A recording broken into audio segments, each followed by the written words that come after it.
What's up guys, the Lazy Goldmaker. We're going to take a look at prospecting in Wrath Classic. It's out.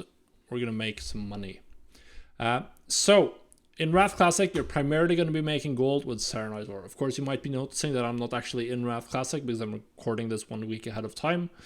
That's an early access feature. If you want to get this 1 week ahead of time, then you can become a patron at patreon.com/thelazygoldmaker. There's a link in the description for those. Now, Serenite ore prospecting, extremely profitable. My number 2 gold making method on my top 8. So prospecting basics, if you're completely new to this idea, you buy ore large quantities and then you prospect. Then you get these gems. You usually cut them into gems that people can add to their gear. Both the uncommon and rare gems are going to sell well early on. Now in Wrath we also have the Serenite Shuffle, where you can turn some of these, can be further optimized, the gems, the uncommon gems, because you can turn those into rings by just adding two crystallized life, like this right here. The bloodstone can be turned into the bloodstone band, and then you disenchant that and you get infinite dust, you get cosmic essences, you get all that jazz. So that's the basic idea. Now Wowhead, as you can see here, already has the yield data, so we know how many gems we're going to get on average per prospect. Now obviously we need to do a lot of prospecting, because this is a 4% chance per prospect of getting any given rare gem. And the Scarlet Ruby, the red color gems, they are main stat, big DPS stats in general, and they are by far the most important ones. They are bringing in a large portion of the profit essentially, because they are way more in demand than any other color. But it's just 4% chance per profit. So if you prospect 100 times, well, on average you'd expect to get 4 Scarlet Rubies. But there's a 43% chance that you have 3 or less Scarlet Rubies after that 100 prospects. That's going to hurt your profitability. So how do you solve that? Well, you just prospect a bunch more. Literally hundreds and thousands of prospects. Well, not hundreds of 100,000, but thousands of prospects. Then it doesn't matter, because then you'll be pretty close to these yields. Of course, you can also get lucky, but you don't want to rely on RNG to make your gold. You want to be certain that you're going to make gold. Obviously, we can tell from these numbers, titanium ore is going to be a meme in phase 1 until we get epic gems. It's completely pointless. We can see that Serenite ore is like about 3 times the number of rare gems per prospect compared to cobalt ore. Obviously that's why we prefer Serenite ore. We save time, we get way more rare gems, and that's generally where the economic value is going to be. So the most important factor by a significant margin when you're doing prospecting is to make sure that you're buying at a price where you're actually going to make gold. And that can be pretty hard, but luckily I've made a spreadsheet that it's going to solve the entire thing for you. Now TSM, the Trade Skill Master team, they announced today that they're bringing out the old API again, which means we can automatically populate with pricing data. I haven't quite finished that yet because I wanted to show you the sheet with some actual numbers in it, which we won't have once I finish the formulas to get automatic data, because there's no pricing data on Wrath yet. So this is the magic show. How you use this? Well, you go and make a copy here. And then you go to the realm selection and you start running the app scripts. You're going to click populate regions. It's going to add all the classic regions, and then you pick your realm, and you pick your Earthshaker. That's my realm. You click populate realms. It's going to add all the realms to the list, and then you pick that. Once you've done that, you go to the pricing data and you click populate data.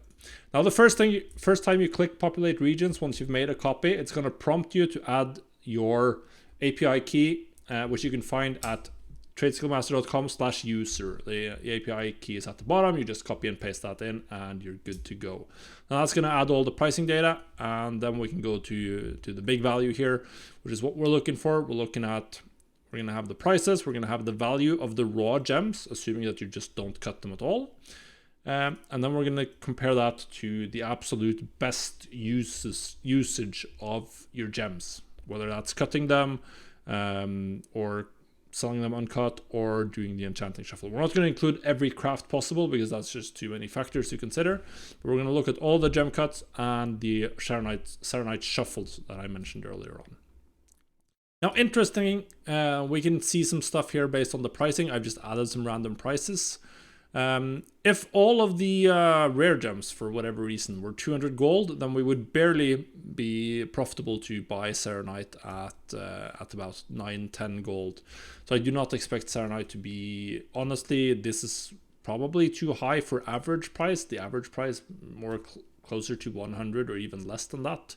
Although we can see Scarlet Rubies probably go for a couple of hundred early on. So I don't really expect Serenite ore to be significantly more expensive than like 2-3 gold. I think it's very hard for it to sustain a price above that for any period of time. But obviously we'll just have to see what happens. Now, as I said, there's the full Serenite shuffle where there's 4 of the uncommon gems that can be turned into that you can shuffle. So if I click this little button here, then you can say that I have enchanting. So it's going to add the shuffle value for the ones that you can turn into rings and necklaces. That's going to be the Chalcedony, the Bloodstone, the Sun Crystal, and the Huge Citrine. The Dark Jade, Shadow Crystal, can't do those. So you have to try to sell those as uncut gems or as cut gems, essentially.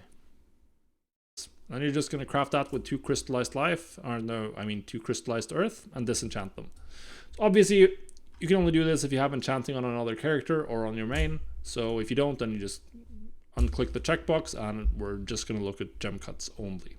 And as you can see here, it's also going to tell you what the best cut is for each of both the uncommon and the rare gems. You can use this to pick what recipes to unlock. Obviously, it's just going to show you the best one. I'm not going to compare absolutely everyone here. That would be just information overload. But you can use that to both craft the right ones at this moment. You can also check that in game though.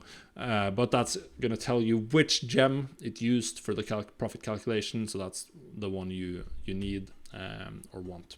Now, when it comes to TSM settings, you can find a link in the description to the blog post where you can find my import codes. But I think it's very important, particularly this early on, to use hard-coded gold values in your operations when you're selling gems. Prices are going to vary a lot from realm to realm, and they're going to vary a lot from day to day. So that's what I would, in general, suggest using. For uncommon gems, I'd probably use something like this. You're going to post 1 at a time. You're going to do 12 hours. Minimum price of 1 gold. That's going to most likely guarantee you a profit even over the deposit cost. And then a maximum price of 50 gold, normal price 5 gold. You can set this a little bit higher. I mean, some of the red gems are for sure going to sell for more than this early on. But well, it's a little bit personal preference. For rare gems, same amount. You're posting 1 at a time. You're posting for 12 hours. And probably set the minimum price at like 10 gold. For most gems, I'd probably use a separate operation just for the red gems because they're so much more valuable than the others.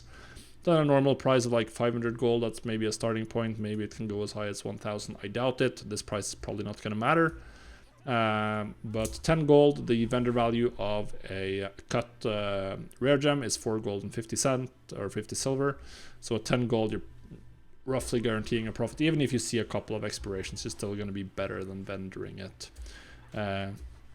This is something that you should be changing probably on like a daily or every other day, or at least taking a look at and considering early on, because as I said, prices are going to change a lot. You need to consider, okay, what did I buy my last batch of ore at? What am I buying this next one at? Am I still guaranteeing myself a profit at these prices? You can't just rely on outsourcing the full thing to TSM at that point, but eventually you will. So that's pretty much it. Grab the TSM settings in the description, grab the spreadsheet, figure out if it's profitable or not, and then just go prospecting and get the right recipes. Good luck, guys.